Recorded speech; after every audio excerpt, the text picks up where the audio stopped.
Hey, Anna, I hope you're well today. We're going to be talking about something that's a little bit controversial, I think, but also really, really interesting for language learners. And I really can't wait to dive into it. We're going to be talking about swearing. Yes, Adrian, it's just, it's one of those things that like people always ask about. And when we're learning a language, English specifically, it's always there, isn't it? It's just like part of the linguistic fabric. So what's your take on it? I mean, can it actually, help you speak English better? Or is it like, something we should totally avoid? That's such a good question, Adrian, because, it's not a simple yes or no, The thing is, well, what we're talking about often, like when we say swearing, it's often, mild swearing, not like the really, really offensive stuff. And studies like have actually shown that like using like a few like well-placed like mild expletives can actually like increase like your emotional expression.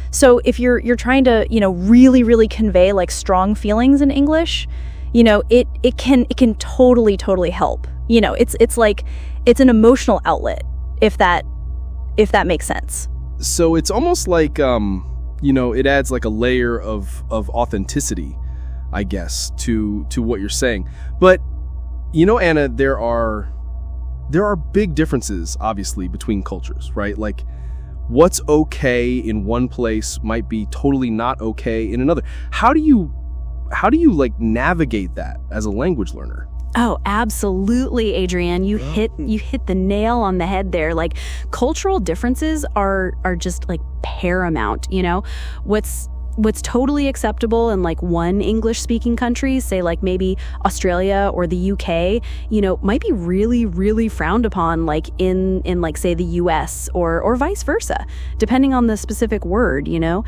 And the context like is just like everything. You wouldn't use the same language, with your boss as you would with your friends, right? It's like it's all about like understanding like the social cues and the nuances. Like my advice, for language learners is like when in doubt, just like don't, just like avoid it if you're like unsure about the context or the audience. Yeah, that's a tough one because like the line it does shift, depending on like generation, location, but like generally speaking, like words that are like explicitly offensive to specific groups of people, like based on like race or religion or like sexual orientation, those are like absolutely like never ever acceptable, just like avoid those at like all costs. But like when we talk about like mild swearing, we're often talking about words that are just like expressions of frustration or like surprise, or emphasis, like without like directly like targeting anyone, like, darn or shoot, or like sometimes even, hell or damn in like very casual, like conversational settings, like amongst friends, like we said, but like it's all about like discretion. Start by like listening to native speakers around you and observe when and where they use these words. Like, it's a process of like really, really understanding the social dynamics,